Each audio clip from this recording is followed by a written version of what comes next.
وأشهد أن محمدا عبده ورسوله أما بعد فإن خير الحديث كتاب الله وخير الهدي هدي محمد صلى الله عليه وآله وسلم وشر الأمور محدثاتها وكل محدثة بدعة وكل بدعة ضلالة أما بعد أعوذ بالله السميع العليم من الشيطان الرجيم من همزه ونفخه ونفثه بسم الله الرحمن الرحيم لقد من الله على المؤمنين إذ بعث فيهم رسولا من أنفسهم يتلو عليهم آياته ويزكيهم ويعلمهم الكتاب والحكمة وإن كانوا من قبل لفي ضلال مبين رب اشرح لي صدري ويسر لي أمري واحلل عقدة من لساني يفقهوا قولي رب زدني علما سبحان ربك رب العزة عما يصفون وسلام على المرسلين والحمد لله رب العالمين. ذرا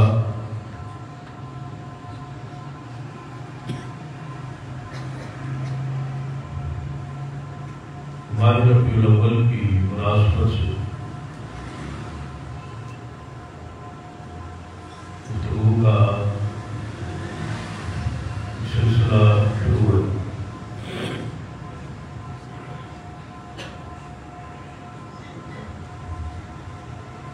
گزشتہ دو خطبات میں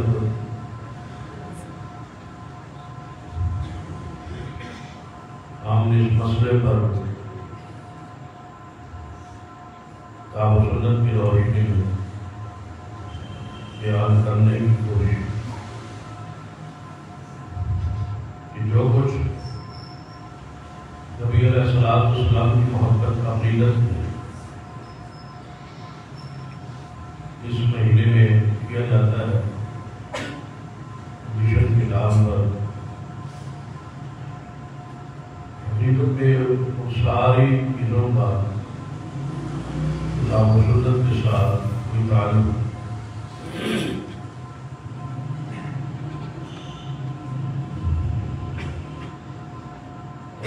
اگر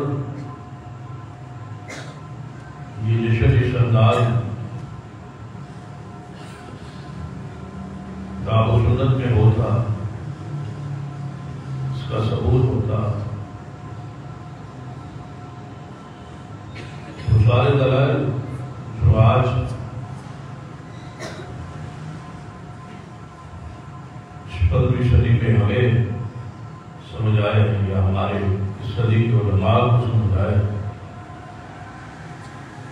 یقیناً علم میں، فقاہت میں اور محمد رسول ہم سے بہت آگے تھے، بلکہ کوئی تقابلی اصحاب رسول کا، تابعین کا، تبع تابعین تو ضرور ان دلائل کی روشنی میں اپنے دور اور زمانے کے مطابق وہ بھی کچھ نہ کچھ خوشی کا اس طرح اظہار یا مناتے جس طرح آج منائی جا رہی. بہت سارے دلائل عقلی اور نقلی ہم نے بیان اور کچھ الزامی جوابات تاکہ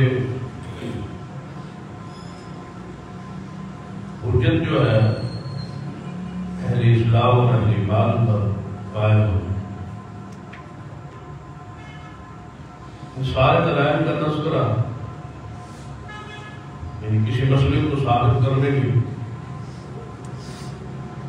قرآن اور سنت میں اس کا حکم ہوتا ہے، یا پھر نبی علیہ السلام نے اس عمل کو خود کیا ہو یا اس پر کوئی اشارہ اور کنایا موجود ہوتا ہے تو اس پر 3 قسم کی دلائل ہوتی ہے۔ یا عقلی دلیل ہوتی ہے، قرآن میں عقلی دلائل اللہ تعالیٰ نے اہل شرک اور اہل کفر کو سمجھانے کے لیے بیان کی، اور الزامی جوابات جس سے جو ہے مخالف کا منہ بند ہو جائے، کوئی جواب نہ بن پائے، ایسے دلائل کا ذکر بھی قرآن اور حدیث میں موجود ہے۔ ایک آدھ مثال بھی دی جا سکتی ہے۔ نمرود نے جب یہ بات کہی ابراہیم علیہ السلام جب اس سے مناظرہ ہوا، مجادلہ ہوا، تو آپ نے دلائل پیش کی اس کے ساتھ کہ میرا رب وہ ہے جو زندہ کرتا ہے اور مارتا ہے۔ یہ دلیل دی آپ نے رب کے رب ہونے پر اور الہ ہونے پر۔ تو اس دلیل کا توڑ بھی ظاہری طور پر بھی موجود نہیں تھا، لیکن ایک قابل ذہن پر تھا، تو اس نے اس کوئی دلیل کو توڑنے کی کوشش کی اور کہا یہ تو کوئی ایسی بات نہیں، زندہ میں بھی کر سکتا ہوں اور مار میں بھی سکتا ہوں۔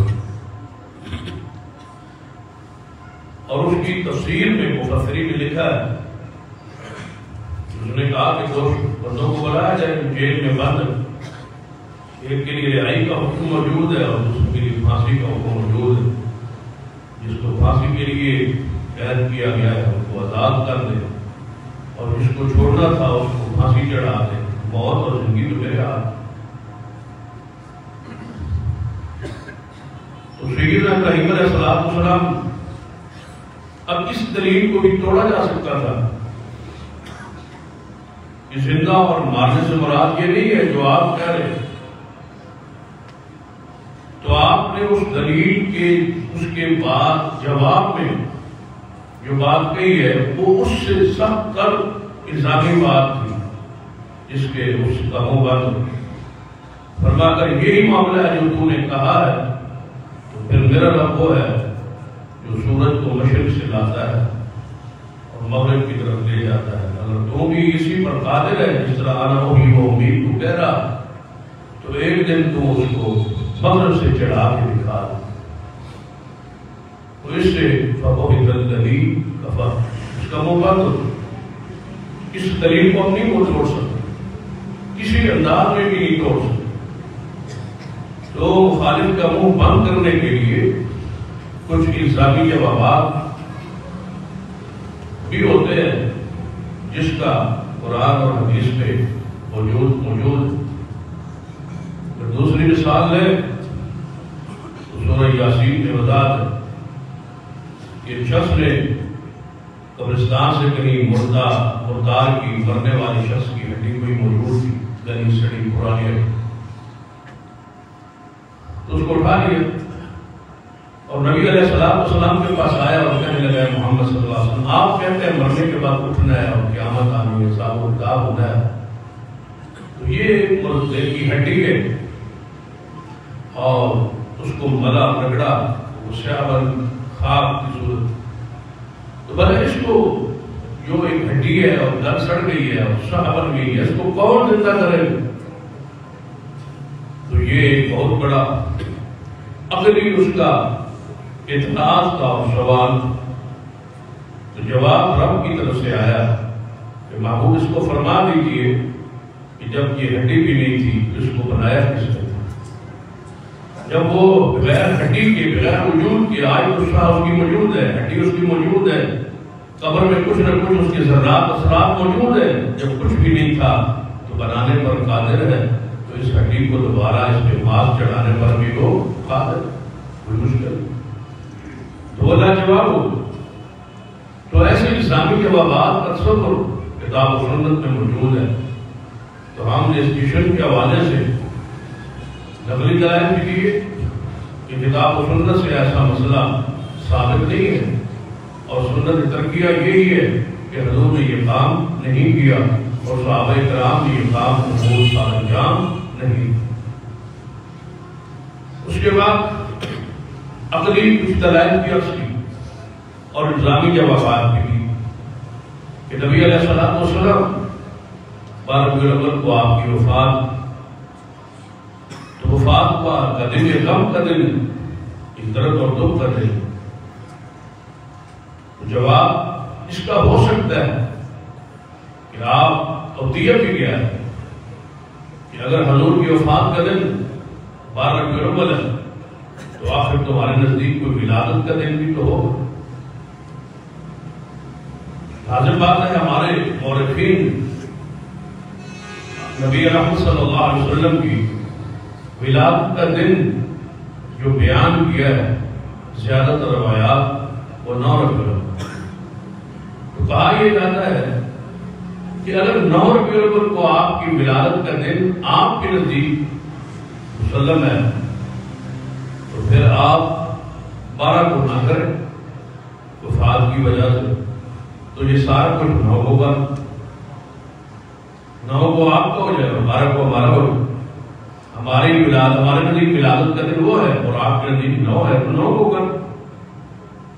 جب آپ 9 کو بھی نہیں کرتے، بات تو ظاہری طور پر سوچیں تو عقلی طور پر اعتراض میں بنتا ہے کہ جب آپ یہ کہہ رہے ہیں کہ وفات کا دن بھائی 12 ہے اور 12 کو ہم یہ خوشی نہیں کر سکتے، تو ولادت کا دن آپ کے نزدیک کیونکہ 9 ہے تو ہوگا، ایک اعتراض ہے۔ اور ظاہری طور پر عقلی یہ اعتراض قابل غور لگتا ہے، لیکن اس پہ ہماری وہی گزارشات کتاب و سنت کی روشنی میں موجود۔ یہ تو الزامی اعتراض تھا، الزامی جواب تھا کہ وفات کے دن ہے اور وفات کے دن لازمی امر ہے کہ ایسے کام نہیں کیے جائیں، اور آپ کی بیماری، آپ کی تکلیف، آپ کا دکھ کب سے شروع ہوا تھا؟ وہ 29 صفر سے، اور 9 ربیع الاول کی جو آپ کی آخری زندگی کے ایام ہیں ان میں 9 ربیع الاول انتہائی دکھ، اور جس دن آپ نے اپنے مصلح کو چھوڑ دیا تھا اور صدیق کو مصلح پہ آنے کا حکم دے دیا، تو اس لحاظ سے بھی یہ ایک دکھ اور غم کا دن ہے۔ اور دوسری بات جو اصل بات کہ 9 ربیع الاول ولادت باسعادت ہو یا 1 ربیع الاول ہو یا کسی بھی تاریخ ہو، تو اس تاریخ کو خوشی منانا جو ہے اور جشن جو منانا ہے اس سرے سے کتاب و سنت سے ثابت نہیں ہے۔ جب ثابت ہی نہیں ہے تو پھر اس پر عقلی جوابات یا اعتراضات کر کے اس کا رخ جو ہے کیسے موڑا جا سکتا ہے؟ تو اس پر ذرا آپ غور فرمائیں کہ ہمارے نزدیک سرے سے کتاب و سنت سے یہ بات ثابت ہی نہیں۔ جب ثابت ہی نہیں تو بات ہی ختم، جو پیدا نہیں ہوا اس کی وفات کیسے ہو؟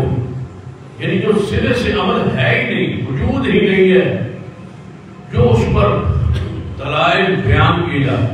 ذرا آپ دیکھیں کہ ایک شخص نبی علیہ السلام کی ولادت کی خوشی میں ایک دن کو مناتا ہے، تو آپ تو سوچیں کہ نبی علیہ السلام کی سیرت کو ایک دن کے لیے خاص اور بند کیوں کیا جا رہا ہے؟ ایک بچہ گھر میں پیدا ہو، اس کی ولادت، اس کی خوشی میں حقیقت تو ہوتا ہے جب برادری اکٹھی ہوتی ہے، یہ بھی بات سمجھنے والی ہے۔ تو کیا اس کی ولادت ایک دن کے ساتھ خاص ہے اور اس کی خوشی بھی ایک دن کے ساتھ خاص ہے؟ لیکن نبی علیہ السلام کی خوشی ایک لمحہ اور ایک دن کے ساتھ خاص نہیں ہے۔ کوئی لمحہ ایسا نہیں جس وقت مومن کو خوشی نہ ہو۔ محمد مصطفیٰ صلی اللہ علیہ وسلم آپ کی سیرت کا کون سا پہلو ہے جو ہمارے لیے نمونہ نہ ہو؟ جب ہم نے ہر قدم ولادت سے ہوش سے لے کر وفات تک ایک ایک قدم حضور کی سنت کے مطابق اٹھانا ہے تو کوئی لمحہ ایسا نہیں جو حضور کی خوشی اور سیرت سے خالی ہے۔ ان کا تو ذکر جاری ہے، ان کی خوشی تو جاری ہے، وہ فرق تو محسوس کی جا رہی ہے۔ جب کھاتے ہیں تو سنت کے مطابق، پہنتے ہیں تو سنت کے مطابق، بولتے ہیں تو سنت کے مطابق، چلتے ہیں تو سنت کے مطابق، لین پھیر کو عملات کرتے ہیں تو حضور کی سنت کے مطابق۔ ہمارا سب کچھ جب سنت کے تابع ہے تو پھر مان لیجیے کہ ہمارے ذکر پہ، ہماری کردار پہ، ہماری زندگی میں کوئی لمحہ ایسا نہیں جس لمحے حضور کا ذکر نہ جاری۔ نبی علیہ السلام کی ساری زندگی ہماری لیے تو نمونہ ہے۔ جب آپ کی زندگی کو اپنائیں بھلا آپ سوچیں وہ بندہ خوشی کیسے منا سکتا ہے جس نے آپ کی زندگی کو اپنے لیے نمونہ ہی نہیں بنا، نہ اس کی وضع قطع سنت کے مطابق، نہ اٹھنا بیٹھنا سنت کے مطابق، نہ نماز روزہ اعمال سنت کے مطابق، نہ اوراد اور وظائف سنت کے مطابق۔ اگر وہ ایک دن حضور کی آنے والے دن و پیدا ہونے والے دن خوشی منا لے تو آپ بتائیں خوشی کی کیا حیثیت رہ جائے گی، جس خوشی کے جس شخصیت کی ولادت کے بعد جن کی سنت نمونہ تھی اور ان کی سنت کو اپنایا ہی نہیں تو اس کو کیا اجر اور ثواب ملے گا۔ دوسرے انداز سے غور کہ نبی علیہ السلام کی ولادت خوشی میں جو کچھ ہمارے ملک میں ہوتا ہے سب سے زیادہ آپ نے محسوس کیا ہو کہ ہر آئے سال اس میں اضافہ ہو۔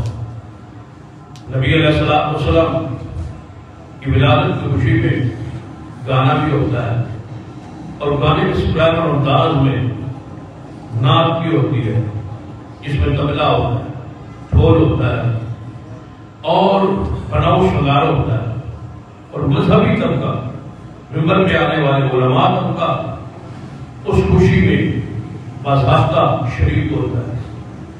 مرد اور عورتوں کا اختلاف ہوتا ہے، عورتیں بھی ہوتی ہیں مرد بھی ہوتے ہیں اور اکٹھے ہوتے ہیں اور بے پردہ ہوتے ہیں اور پھر اس میں ناچ وغیرہ بھی ہوتے اور ڈانس بھی ہوتے اور مذہبی لوگ کرتے اور علماء کرتے ہیں اور خوشی کا اظہار اور ٹرکوں پر چڑھ کے ناچ رہے ہوتے۔ اب آپ بتائیں کہ یہی طبقہ جب ایک دن یہ سب کچھ کرے گا تو اگلے دن امت کو لوگوں کو منع کیسے کرے؟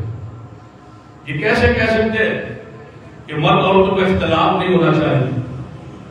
جب حضور کی ولادت والے دن سب کچھ ہو رہا ہے تو اس کا مطلب ہے آپ تاثر یہ دے رہے ہیں کہ یہ سب کچھ جائز ہے، یہ سنت ہے، نہ یہ دین ہے، یہ ثواب ہے، یہ اجر ہے۔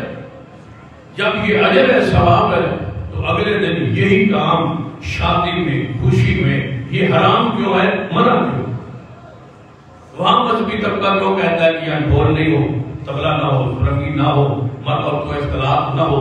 یہ کیوں پھر کہا جاتا ہے جب آپ نے عید و جشن کے نام پہ یہ سب کچھ کر لیا، حضور کے نام پہ یہ سب کچھ ہو گیا تو پھر اگلے دن شادی کی خوشی میں یہ کام سارے حرام کیوں؟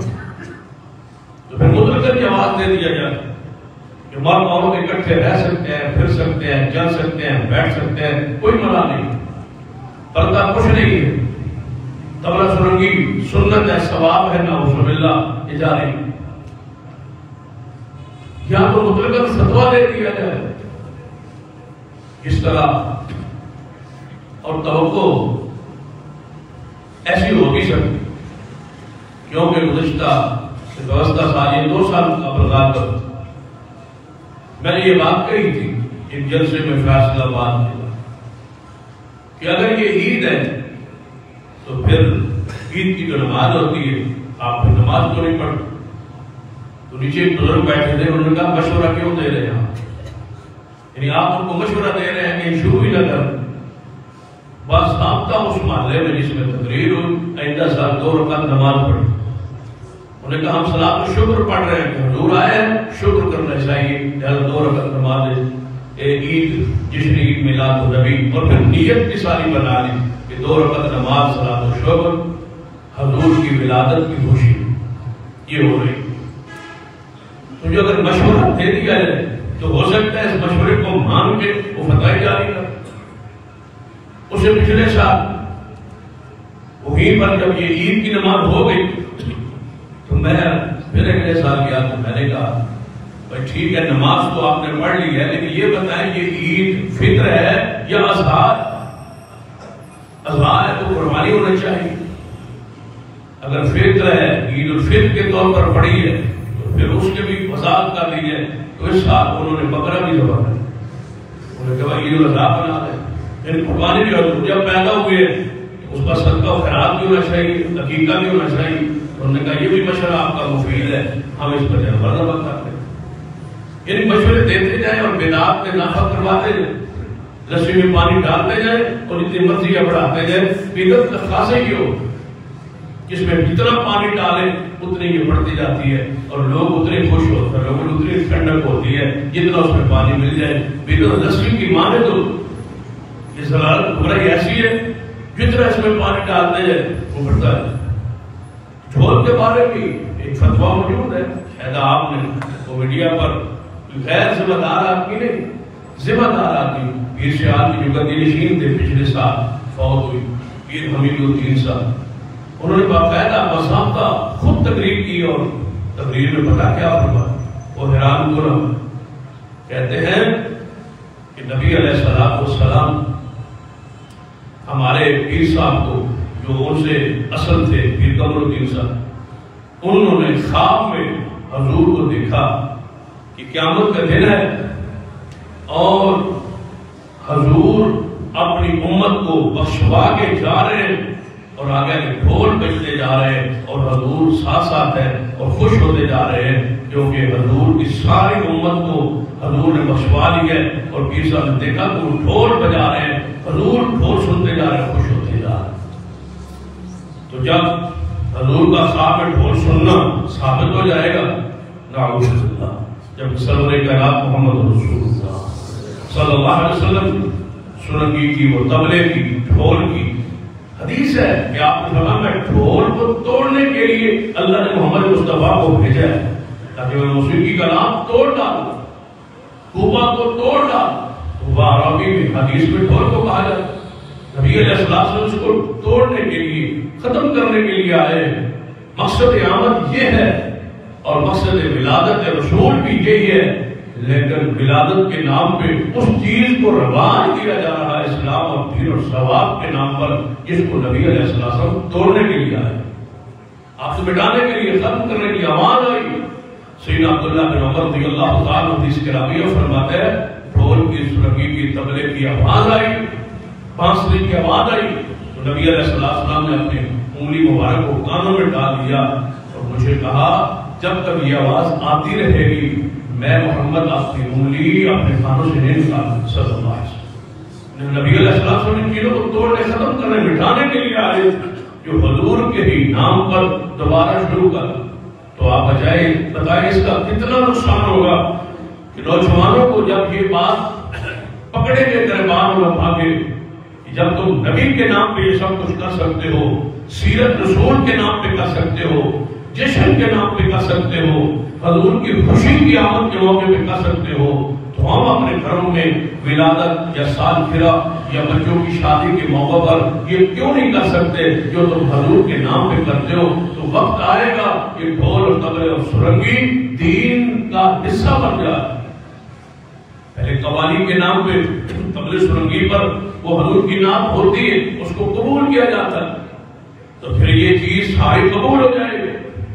نبی علیہ السلام کے نام پر ایسا ہوگا سیرت پر ایسا ہوگا اور وہ حدیث پوری ہوگی جس میں نبی علیہ السلام نے فرمایا قیامت سے پہلے میری امت ڈھول کو اور گانے کے آلات کو حلال کر لے جائز کر لیں گے.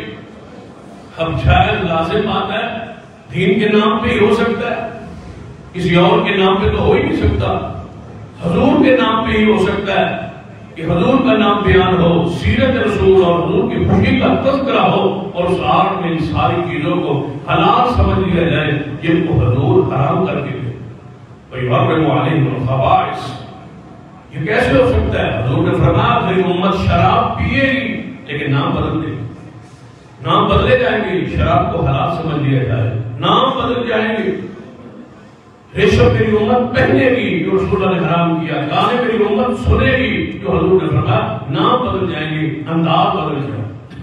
اب یہ انداز بدلا جا رہا ہے، نام بدلا جا رہا ہے، حیرت کیفیت بدلی جا رہی ہے، نسبت تبدیل کی جا رہی ہے، اور وہی کام کیے جا رہے ہیں جو محمد مصطفیٰ صلی اللہ علیہ وسلم ختم کرنے کے لیے تشریف لا رہے ہیں۔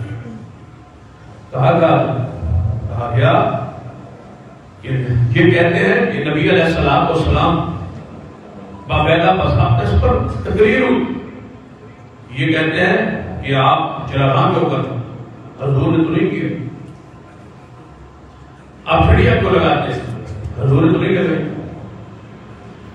اب اس کا جواب سنو، جواب میں فرماتے ہیں کہ حضور کے زمانے میں یہ بتیاں تھی، ان سے پوچھو کہ حضور کے زمانے میں یہ بتیاں تھی، جب بتیاں نہیں تھی تو حضور کہاں سے لگا؟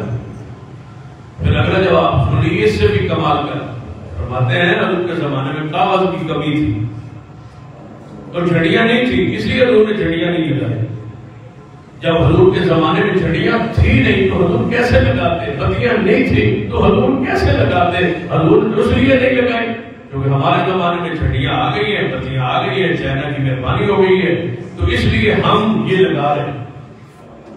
اب آپ بتائیں کہ حضور کے زمانے میں کیا کچھ تھا یا نہیں؟ چلو چھڑیاں نہ صحیح، بتیاں نہ صحیح، آپ بتائیں کہ تیل کی بتیاں تو موجود، لاٹرین تو موجود، چراغاں تو ہو سکتا، اتنے اہتمام کے ساتھ نہ ہوتا، تھوڑا ہوتا، ہزاروں نہ ہوتی، ایک آدھ ہوتی۔ آج سے 10 سال پہلے، 30-35 سال 40 سال پہلے یہ بتیاں نہیں تھی، جب یہ نہیں تھی تو کچھ نہ کچھ تو پھرت جو تھی وہ چراغ کی صورت میں تھی اور وہ تیل کے دیے مجوسی جلاتے تھے، جو آگ کے پجاری تھے وہ جلاتے تھے، وہ دیے جلا سکتے چلائے جاتے۔ اب بھی جہاں موت ہو اور غم ہو اور شہداء کی یاد مناتے ہیں وہاں کیا جلاتے ہیں؟ موم بتیاں جلا، دیے جلائے جا سکتے ہیں، لیکن حضور نے ایسا نہیں کیا۔ بھئی کپڑا نہیں تھا، جھڑیوں کے لیے کوئی صورت تو اختیار کی جا سکتی تھی نہیں۔ آپ کوئی بندہ کہہ سکتا ہے حضور کے زمانے میں جو یہ نقشے اور پرالیاں نہیں گئی تو حضور کیسے نکالتے؟ بھائی حضور کے زمانے میں گھوڑے تو تھے، اور گھوڑوں کا جلوس ہو اور 1000 گھوڑا جا رہا عثمان کا، بتاؤ کتنا وہ مزین اور کتنا پر رونق وہ جلوس ہوگا جس میں عثمان خود و عثمان کے گھوڑے ہو۔ یعنی اگر یہ سواریاں نہیں تھی تو خچر تو تھے، اونٹ تو تھے۔ آج کل تو جلوس میں ایک آدھ اونٹ بطور تبرک لایا جاتا ہے نا، پر حضور کے زمانے میں جو کہ اونٹ ہوتے تھے چلو کہ ایک آدھ اونٹ لے جائے، تو حضور کے صحابہ کے پاس تو ہزاروں کی تعداد میں اونٹ، ان پر پاس گھوڑوں کی تعداد سینکڑوں ہزاروں میں تھی، دیگر سواریاں گدھے موجود تھے، وہ سواریاں آج بھی موجود ہیں۔ حضور کے زمانے میں ایک دن کے لیے مانگا جا سکتا، اتنے گاؤں اور بستیاں جہاں محرم کے جلوس میں گھوڑا نہیں ہوتا، اس زمیندار سے ایک آدھ دن ذوالجلال کے لیے مانگ لیا جاتا، وہ مانگ لیتے ہیں پڑوسیوں سے، ایک دن ہم نے اس کو گھوڑا جناب نکالنا ہے، آپ نے ہر جگہ پہ پالا نہیں ہو، ہر جگہ پہ موجود نہیں ہوتا، کسی کی گھوڑی کو کسی کے گھوڑے کو آخری طور پر ایک دن ادھار مستعار لے لیا جاتا۔ تو حضور علیہ السلام کی خوشی میں یہ ساری چیزیں دستیاب حضور کے زمانے میں ہو سکتی تھی۔ آپ بتائیں اگر حضور فرماتے عثمان کو کہ میری خوشی کے لیے اور جلوس کے لیے آپ اتنے گھوڑے مہیا کرنے، شام کو واپس بھی ہو جانے، وہ عثمان جو 700 اونٹ لدے لدائے سامان کے دے سکتے تھے، کیا وہ گھوڑے یا اونٹ جناب صرف جشن کے لیے نہیں دے سکتے؟ لیکن حضور نے ایسا نہیں کیا، ایسا سوچا ہی نہیں، صحابہ کرام کے دل خیال میں یہ تصور آیا ہی نہیں، چونکہ حضور کے شان میں، سیرت میں، کردار میں یہ بات ہے ہی نہیں۔ یا نبی علیہ السلام اپنے سے پہلے انبیاء جو گزر چکے تھے ان کے شان میں ولادت منواتے، صحابہ کرام کو یہ عادت ڈالتے، سنت بناتے۔ لیکن ایسا ہوا ہی نہیں۔ آج کل تو مسلمان جو ہے وہ اس عید کی خوشی تو کیا، اب مبارکبادیں شروع، ایک دوسرے کو مبارکباد دیتے بھائی یہ عید، اور جب 25 دسمبر آتا ہے سارے مسلمان مل کے عیسائیوں کو مبارکباد دیتے ہیں کہ آپ کے نزدیک عیسی ابن مریم کی ولادت آ جائے تمہیں مبارک۔ اور محدثین نے لکھا ہے جو عیسائیوں کو مبارک دے وہ انہی جیسا ہے، کیونکہ اس نے وہ کام کیا شرک اکبر۔ جو عیسائیوں کے نزدیک عیسیٰ پیدا ہوا 25 دسمبر کو کس کی حیثیت سے؟ اللہ کا بھیجے کی حیثیت، اور تم نے مبارک دے کہ اپنے کفر کا اعلان کیے کہ آپ مسیح برادری ہمارے بھائی ہیں، آپ کے ہمارے چچیرے اور ہمارے بھائی ہیں اور آپ ہمارے رشتے دار ہیں، اس لیے آپ مبارک دے رہے ہیں کہ آپ کا عیسیٰ علیہ السلام اللہ کے بیٹے کی حیثیت سے پیدا ہوئے، لم یلد ولم یولد کا انکار کیا۔ یہ معمولی جرائم نہیں، اس پر محدثین کے اقوال فتاوے اور موجود ہیں۔ اور جو کچھ کہا جاتا ہے نبی علیہ السلام دلائل کو تلاش کر لیے گا، پہلے عمل پھر دلائل، یہ جو فرق ہے ہمارا اور دیگر مسالک کا، ہم اس وقت عمل کرتے نہیں جب تک دلیل نہ ہو، وہ عمل کرتے ہیں دلیل بعد میں تلاش کرتے ہیں، دلیل مل جائے تو ٹھیک ہے، نہ ملے تو کہتے ہیں اس میں حرج کیا، ثواب کے نام پہ کیا ہے نا، اجر کے نام پہ کیا ہے نا، کوئی بتاؤ اس میں حرج کیا ہے؟ اللہ کے بندو، اس کا تعلق، اس بدعت کا تعلق پیٹ کے ساتھ، جب پیٹ اس کے ساتھ وابستہ ہے، کمائی اس کے ساتھ وابستہ ہے، جو آپ کا مال اس کے ذریعے لے رہے وہ کب کہیں گے کہ یہ غیر شرعی ہے یا اس پر ثواب نہیں؟ لیکن ہم کہہ رہے کہ یہ نہیں، یہ سنت نہیں ہے، یہ دین نہیں ہے، یہ ثواب نہیں ہے، اجر نہیں۔ دوسرا طبقہ علماء کا ہی ہے، وہی ممبر پہ کھڑے ہیں اور وہ کہتے ہیں کہ یہ جائز ہے، ثواب ہے، اجر ہے، اس جیسا کوئی عمل ہے ہی نہیں، جو کرتا ہے وہ مسلمان ہے، جو نہیں کرتا وہ ابلیس۔ یہ فتویٰ بے نماز ہونے پر نہیں، یہ فتویٰ حج چھوڑنے پر نہیں، یہ فتویٰ زکات نہ دینے والے پر وعید نہیں، یہ فتویٰ روزہ چھوڑنے والے پر نہیں ہے، یہ فتویٰ جس نے میلاد نہ منانے والے کو ابلیس کہا جاتا۔ اتنا بڑا فتویٰ تو فرض کے ترک پر نہیں، جتنا بڑا فتویٰ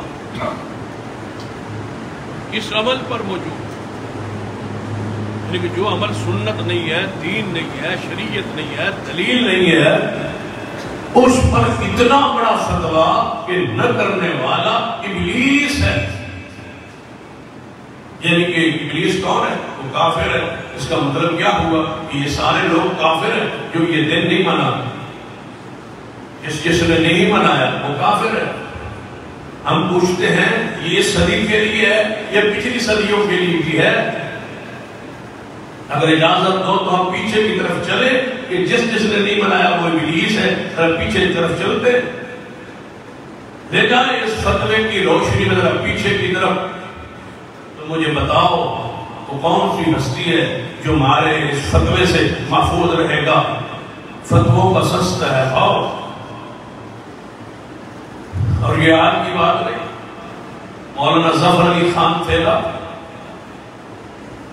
مولانا احمد اللہ خان کے ہم اصل ہم زمانہ،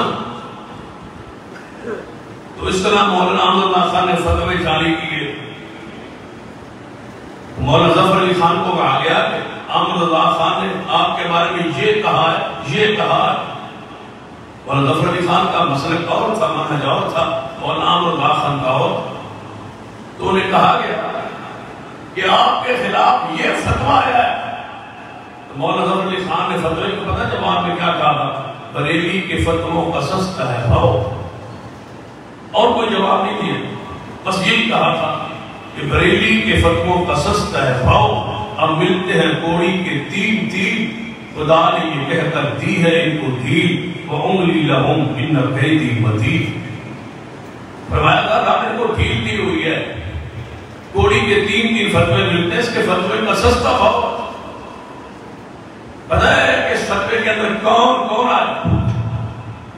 حتیٰ کہ آپ یہ بات بھی سنی ہو کہ صوبہ سرحد خیبر پختونخوا کے ضلع ہری پور کی تحصیل حویلیہ بہت عرصہ پہلے کہیں کی بات وہاں طے ہوا کہ نہ محرم کا جلوس ہوگا نہ ربیع الاول کا جلوس ہوگا. جلوس ہوگا 40-50 سالوں سے اسی معاہدے پر چلے گا.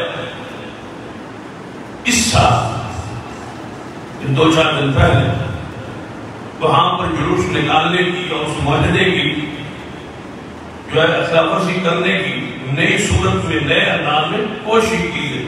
جب ہم مضبوط ہے، ہمارے پیچھے ایک تنظیم تحریک لبیک ہے، ہم نکالیں گے. خیر حکومت نے معاہدہ تھا، نہیں نکالے. اب اتوار کو انہوں نے جو اعلان کیا ہے ہم نکالیں گے. کسی کا باپ بھی نہیں روک سکتا. جو ابلیس ہے وہ آ جائے، ہم نکالیں. اب 16 کو چاہتے ہیں نکال. یعنی یہ اتنا فرض ہے، اتنا ضروری ہے کہ نماز، روزے، حج، زکات سے بھی معاملہ اوپر چلا اور ایسا ایسا رنگ بدلتا جا رہا ہے. بدلتا کیا جا رہا ہے؟ پہلے تو یہ ہوتا تھا خوشی میں یہ نکلتے تھے، آ جاتے. اب اس کو باقاعدہ نام دیا جا رہا ہے کہ جلوس برآمد ہوگا اتنے بجے اور اتنے بجے. یہ وہ محرم کا انداز ہر اس جگہ پر کو حساس بنایا جا رہا ہے جس جگہ سے مدارس اہل حدیث یہ دیوبند مسلک کے مدارس یا مساجد موجود ہیں. ہر اس جگہ کو حساس بنانے کی کوشش ہو رہی ہے تاکہ یہ حساس ہو اور پورا ملک بند ہو اور ہم اسی طرح عیاشی کریں جس طرح رافضی کریں. جنہوں نے اپنا سارا مذہب ماتوں پر رکھا ہے، جنہوں نے اپنے سارے مذہب کو حضور کی ولادت میلاد کے جشن کے ساتھ مختص کر دیا. بس یہی ہمارا جینا، یہی ہمارا اوڑھنا، یہی ہمارا چھوڑنا، یہی ہماری زندگی، یہی ہماری موت. سارا سال اسی نام پہ کانفرنس ہے، اسی نام پہ جب ان کی سارا سال بلکہ ساری زندگی گزر گئی ہے مجالس عزا. عزا کا معنی کیا ہے؟ تعزیت سے، رونے والی مجلس، تعزیت والی مجلس. پورا ساتھ مجھ سے عزاداری، عزاداری، ماتم، رونا دھونا، تعزیت. اور ان کی کیا ہے؟ میلاد. سارا سال میلاد مصطفیٰ کنفرنس، میلاد مصطفیٰ، میلاد مصطفیٰ. آپ بتائیں بھائی کوئی حضور کا میلاد کا ولادت کا انکاری ہے جو اتنا پورا سال اہتمام؟ سیرت نے اور پہلو ہے، بشریت مصطفیٰ ہے اور پہلو ہے، عصمت مصطفیٰ ہے صلی اللہ علیہ وسلم، معراج مصطفیٰ ہے، معجزات مصطفیٰ ہے، شان مصطفیٰ ہے، مقام مصطفیٰ ہے. اور کتنے نام ہیں حضور کی کانفرنس کے ساتھ خاص کیے جا سکتے ہیں. آخر کیا وجہ ہے کہ پورا سال ایک ہی لفظ میلاد، میلاد، پیدائش مصطفیٰ، پیدائش مصطفیٰ. بھلا کوئی مسلمان انکاری ہے؟ سوائے لڑائی کس کے عزائم کیا؟ پھر آئے پہلے محرم کے مہینے میں پابندیاں ہوتی، زبان بندیاں ہوتی تھی، علماء کی داخلہ بندیاں ہوتی تھی کہ وہاں سے علم فلاں مولوی فلاں عالم فلاں خطیب نہیں جا سکتے. اب اس کے ساتھ ربیع الاول کو جوڑا جا. یعنی کئی ایسے اضلاع ہیں جہاں مجھ پر بھی ربیع الاول سمیت پابندی. پہلے محرم ہوتا تھا، مہینہ ہوتا تھا، پھر سفر کو جوڑا گیا، پھر آپ ربیع الاول کو جوڑا جائے. 90 دن پابندی لگائے تاکہ محرم سفر ربیع الاول گزر گئے. تو اس مہینے کو اتنا حساس بنا دیا جائے گا، ہر سال اس میں اضافہ ہوتا ہے، اس کی حساسیت. وقت آئے گا وہی عالم کیفیت ہوگی کہ آپ دکانیں بند کر کے کمروں میں اندر بیٹھیں اور جان بوجھ کے یہ سب کچھ ہوگا. اس کی مثال ہمارے کئی عقائد، کئی نظریات ہیں ہمارے. تو کیا کبھی ہم اپنے نظریات، اپنے عقائد، اپنے عقائد پر مبنی کوئی تحریر، تقریر یا کوئی اشتہار یا کوئی بیرز ان کی مساجد کے سامنے جا کے آج تک لگایا نہیں. تو پھر ان کی چھڑیاں، ان کے بینرز، ان کا وہ جشن، ان کا وہ انداز جان بوجھ کے ان مساجد اور ان مدارس کے قریب اور گلیوں میں کیوں لگائے جاتے ہیں جہاں ہم کو پتہ ہے کہ ان کا عقیدہ حضور کی وفات کا ہے اور ان کے جذبات ہیں اور یہ غم اور دکھ میں ہے. ہم ان کو جان بوجھ کے چھیڑ کے یہ معاملہ حساس کیوں کر رہے ہیں؟ ادھر سے بیان ہوگا، پھر ادھر سے بیان ہوگا. پھر ایسے ہو سکتا ہے کہ حضور کی جشن کا وہ منائے اور ہم اپنی مسجدوں کے بعد حضور کی وفات کی کانفرنس رکھ دیں. ہم اپنے بندوں کو بلا لیں، آؤ حضور کی وفات کا وقت ہے، حضور کی وفات کا دن ہے، ہم حضور کی وفات کا ذکر کریں. یہ بھی بات نکل آئیں گے، وہ بھی نکل آئیں گے، جشن کے نام پر اور یہ تعزیت کے نام پر، رونے کے نام پر. تو پھر کیا ملک محفوظ رہ جائے گا، امن قائم ہو جائے گا؟ تو کیا اگر اس مشترکہ مسئلے عقیدے میں دیوبند اہل حدیث اکٹھے ہو جائیں تو کیا سمجھتے ہو کہ یہ قوت میں زیادہ ہو؟ ایسا بھی نہیں. لیکن یہ حساس حصہ پوری بنانے کے ساتھ اس کو حساس بنایا جا رہا ہے. اگر آج حکومت نے، اداروں نے ہوش کے ناخن نہ دیے تو یہ وقت انتہائی ملک کے لیے یہ دن انتہائی حساس ہو. اس لیے ضروری ہے کہ آج وقت ہے ضابطے اور قوانین کے تحت پابند کیا.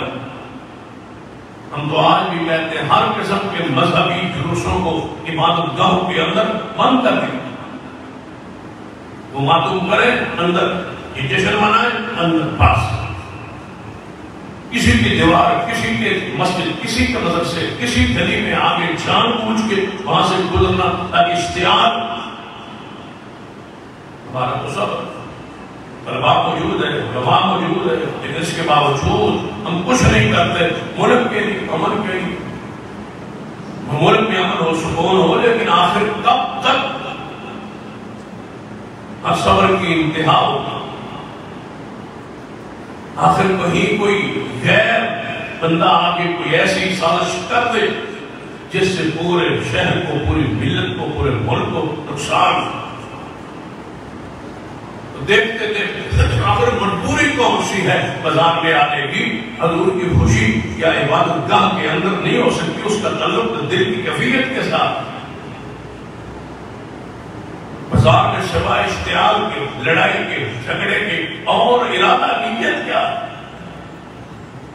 اس کے علاوہ پروگرام کیا ہو سکتا ہے؟ خوشی تو ہمیں بھی ہے حضور کی آنے، لیکن اس کا تعلق دل کی کیفیت کے ساتھ ہے، جھگڑے کے ساتھ تو نہیں. کسی کی خوشی میں ایک آدھ برادری کا بندہ ناچتا ہے، کبھی سارے خاموش دیکھتے ہیں، تو کیا ناچنے والے کو زیادہ خوشی؟ خوشی تو ماں کو بھی ہوتی ہے، باپ کو بھی ہوتی ہے، برادری کو بھی ہوتی ہے. ایک آدھ بندہ ناچتا ہے، خوشی تو سب کو ہوتی ہے. خوشی دل کی کیفیت کا نام ہے، ناچنے کا نام نہیں. جن کا کام ہے ان کو ساتھ کم از کم اللہ کی پناہ دین، اسلام، شریعت، حضور کے نام پر تو ایسے کام نہ کرو. دلائل پہ غور کرے تو عجیب دلائل. ابو لہب جو حضور کا چچا، سب سے بڑی وزنی دلیل کیا ہے کہ جب حضور پیدا ہوئے تو حضور کی ولادت کی جو ہے وہ خبر لے کے لوگی، جس کا نام شعیبہ آتا ہے، وہ گئی اور جا کے کہا کہ ابو لہب تیرا بھتیجا، تیرے بھائی عبداللہ جو فوت ہو چکا کے گھر بیٹا پیدا ہوا ہے. تو اس نے کہا جا تو آزاد ہے، خوشی، اس خوشی میں اس کو آزاد کر. اب اس دلیل پہ غور کر. یہ ایک خواب ہے کہ حضرت عباس فرماتے ہیں مجھے خواب کا غلام ملا. یہ کب بیان کر رہے ہیں؟ جب سیدنا عباس بھی ابھی مسلمان نہیں ہوئے، ابھی کفر میں تھے، مسلمان نہیں ہوئے. اس وقت کا خواب ہے کہ میں نے خواب میں دیکھا، سنا، پوچھا، سناؤ کیا ہوگا؟ کہنے لگا بس عذاب میں ہوں، جہنم میں ہوں، لیکن سوار کے دن جو ہے نا مجھے یہاں سے کچھ پانی پلایا جاتا ہے، انگلی سے پانی آتا ہے جس سے میں نے وہ آزاد کیا۔ کہتے ہیں دیکھو حضور کی ولادت کی خوشی میں اس نے لونڈی کو آزاد کیا، وہ کافر تھا، اور حضور کی ولادت کی خوشی میں اس کو وہ دودھ پلایا، پانی پلایا جاتا ہے جہنم۔ اتنا عجب تو ہوگا کہ اگر جہنم میں جاؤ گے تو پانی پیتے رہو۔ اللہ کرے ایسا ہی ہو، کیا خیال ہے؟ اللہ کرے ایسا ہی ہو، اور جہنم میں اگر چلے گئے تو پانی پیتے رہو۔ قرآن کیا کہتا ہے؟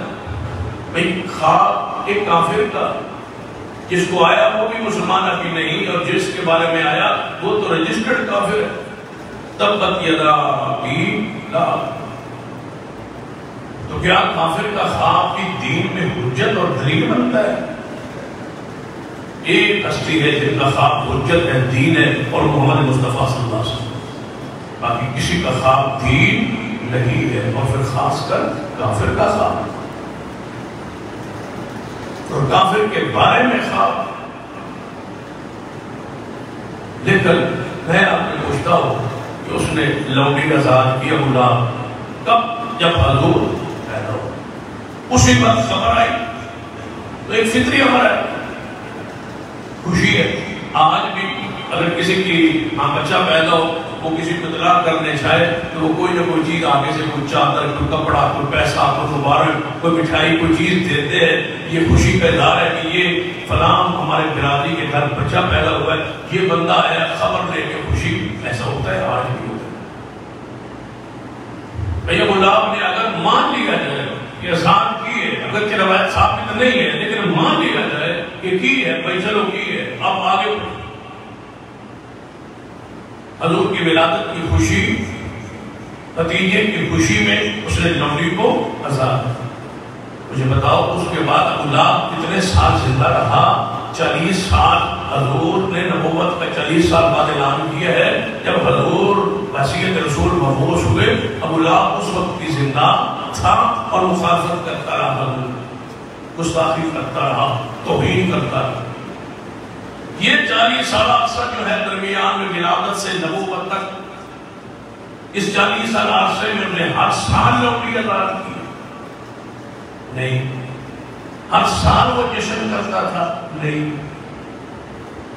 فطری ہمارا اور ہے، دین اور ہے۔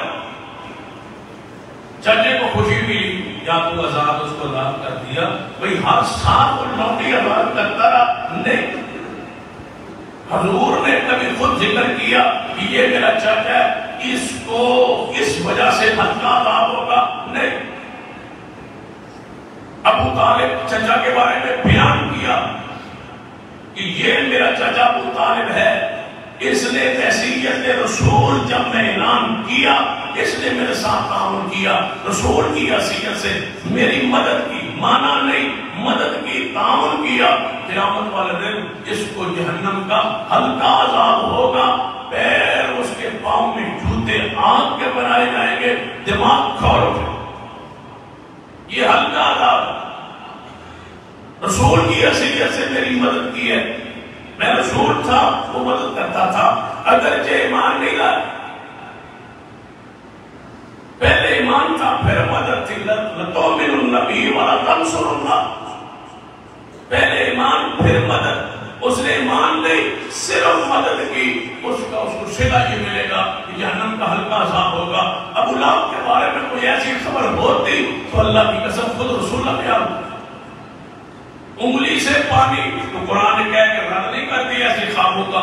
تبت یدا ابی لہب، ابو لہب کے دونوں ہاتھ ہلاک ہو جائے۔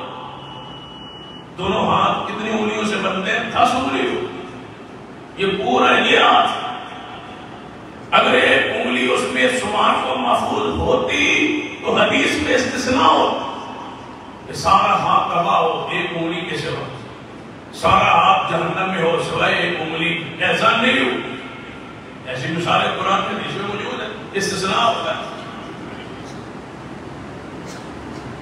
یہ چیز ہے سوائے، حضور نے کئی مرتبہ ایسی چیز بیان کی، سارے مردار حرام ہے سوائے تریاق وہاں مچھلی لوگوں نے سنا کر، ایسی کئی مثالیں موجود۔ جب ایسی نہیں ہے تو پھر مان لیجیے کہ دونوں ہاتھ تباہ ہیں، برباد ہے، دونوں ہاتھ جہنم میں۔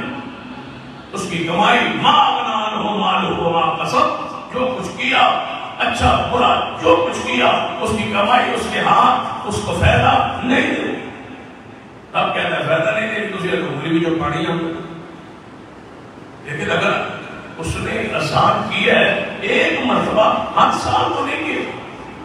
حضور کو چاہیے تھا نا، نبوت کے اعلان کے بعد فرماتے کہ میرے چچا نے یہ کام کیا تھا، ہم اس کو ذرا اسلامی رنگ میں اب کریں گے اور ایسا ایسا کریں گے۔ اس نے لوٹی اعلان کی تھی، ہمارے ساتھ یہ خوشی کریں گے اور اس کا انداز یہ ہوگا کہ گھوڑوں کا کھچروں کا جلوس ہوگا، چڑیاں ہوگی، یا گھر پر اوپر لائٹیں لگا لو، تیل کی لائٹ ہو سکتی تھی، نہیں ہو، یا کوئی خوشی کا اس وقت کا انداز جو اس دور میں تھا وہ ہوتا۔ دلیل کیا ہے؟ سرور کائنات محمد رسول اللہ صلی اللہ علیہ وسلم جب مدینہ طیبہ تشریف لائے، مکہ سے ہجرت کر کے مدینہ آئے، جو صحابہ کرام باہر نکلے، انصار مدینے والے لوگ باہر نکلے، بچے نکلے، عورتیں مرد سارے نکلے، یہ حضور آ رہے، مرد اور سارے باہر، حضور آ رہے، حضور آئے، استقبال ہوا، حضور کو لے آئے واپس مدینہ۔ کہتے ہیں ویکھ لو جی، مرد بھی نے، عورتیں یہ بچے بھی نے، سارے حضور کے استقبال باہر بھی نے، جلوس سے ثابت ہو گیا نا۔ صرف اتنا سمجھ لو کہ جس دن یہ عورتیں مرد حضور کے استقبال کی باہر نکلے تھے، آیات پردہ آ گئی۔ حضور کو مکہ سے ہجرت کر کے مدینہ آ رہے ہیں، آیت پردہ تو مدینہ میں آئی ہے۔ کبھی آپ نے سوچا ہے کہ جب حضور کے استقبال کے لیے صحابہ باہر نکلے، اگر آج پھر سن لو، اگر آج حضور نے آنا ہو، تشریف لانا ہو پاکستان میں، بتاؤ کوئی دنیا کا، پورے ملک کا کوئی بچہ مرد عورت گھر میں رہے گا یا حضور کے پاس استقبال کے لیے جائے؟ حضور آئے، استقبال کے لیے نکلنا ثواب نہیں ہے، عبادت۔ حضور آئے تو صحیح، تشریف لائے تو صحیح۔ اچھا مجھے بتاؤ کہ اس شہر میں کتنے لوگ بات جلوس میں مبارک لفظ کو لکھتے ہیں، کیا اس مسلک کے منہج کے جو بریلوی مسلک سے تعلق رکھتے ہیں سارے نکل جاتے ہیں؟ سارے تو نہیں نکلتے۔ ان کی آبادی کا میرے خیال میں تو 5% بھی بندے باہر نہیں ہوتے، جو نہیں نکلتا وہ تو ابلیس ہے۔ اس کا مطلب ہے کچھ ابلیس تو تمہارے گھر میں بھی، سارے تو نہیں نکلے، 5% بھی نہیں نکلا، تو جو نہیں جاتا وہ تو ابلیس ہے۔ مدینے میں کوئی رہ گیا تھا پیچھے، مدینہ تو سارا نکل آیا تھا۔ اور پھر اگلے سال پھر اگلی بات پہ غور کرے، بندہ سوچتا ہے کہ یہ بندہ کیا کہہ رہا ہے، کہاں سے ڈنڈی مار رہا ہے؟ بھائی نکلے سال بالکل ہے، استعمال کیا واپس لے۔ اگلے سال پھر وہی دن آیا جس سال پچھلے دن حضور صاحب تشریف لائے تھے اور صحابہ باہر نکلے تھے، پچھلے سال پھر نکلے ہوں گے، اگلے سال پھر نکلے ہوں گے، اور پچھلے سال سے نکلے آج سے بھی نکلنا ہے، پھر دوسرے سال، پھر تیسرے سال، 10 سال حضور مدینے میں رہے۔ ہر سال وہ دن مناتے رہے جو ہجرت کا دن تھا، مدینے کی آمد کا دن تھا۔ ہر سال بطور یاد بات جاتے ہوں گے، اندر آتے ہوں گے، کوئی دلیل نہیں ہے۔ تو جب حضور کے صحابہ اگلے سال نہیں نکلے تو ہم 1400 سال بعد کیوں شروع کر دیا ہے؟ دلیل وہ دیتا ہے جو بندہ عقل اور نقل کے مطابق اپنے مسئلے پر، اپنے منہج، اپنے معاملے پر فٹ آتی ہو۔ یاد رکھو یہ قرآن کے تحت اشتعال انگیزی کا جلوس آہستہ آہستہ شروع کیا جائے، اس کو حساس کیا جائے۔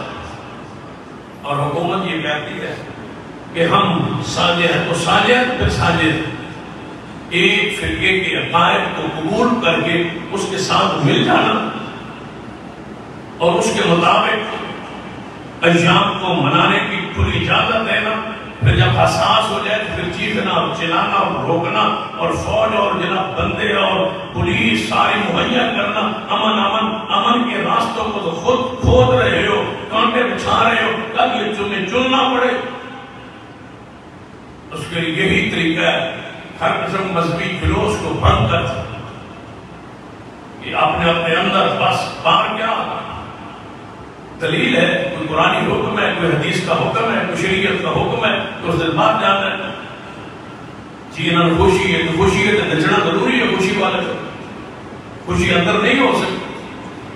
خوشی کا معنی یہ ہے بازاروں میں چھلانے لگاؤ، عورتوں کو مارنے جاؤ، کوئی عورت دیکھی ہے جو جلوس میں ہو اور پردے میں ہو، ایک مثال دے دو، ساری فنکاریں اور گلوکاریں جو ہے وہ گا رہی ہے حضور کی ولادت کے نام پر نعوذ باللہ، اور آپ نعتیں پڑھ کے وہی انداز گانوں کا بنا کے وہی سنگار وہی بناؤ وہی سارا کچھ جو مشابہت جو دین کی مخالفت ہے، یہ حضور کی ولادت کا جشن ہے۔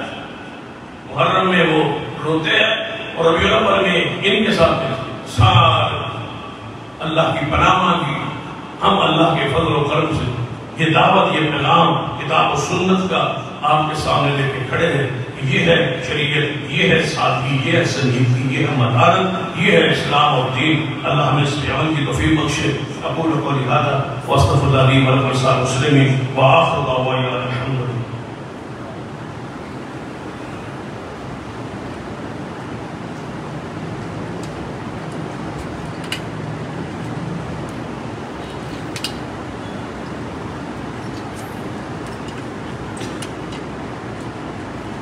دوسرا 24 اکتوبر کو خلیل آباد لکسیا میں سالانہ حدیث کانفرنس ہے۔ احباب اس کے لیے ذہنی طور پر تیاری کریں۔ انشاءاللہ شہر سے بہت سارے حافظے جو ہے وہ اس کانفرنس کے لیے نکلیں گے۔ آپ سے گزارش ہے مملک کی ممتاز خطبہ انشاءاللہ اس میں تشریف لائیں گے۔ 20 اکتوبر کو عشاء کی نماز کے بعد سالانہ ہر سال جو اہل حدیث کانفرنس خلیل آباد لکسیا پور کے قریب ہوتی ہے، اس کے لیے ساتھی انہیں طور پر تیار رہے، دوستوں کو تیار رکھیں اور اس میں شرکت کریں۔ ان الحمدللہ نحمدہ ونستعینہ ونستغفرہ ونعوذ باللہ من شرور انفسنا ومن سیئات اعمالنا من یهد اللہ فلا مضل له ومن یضلل فلا هادی له۔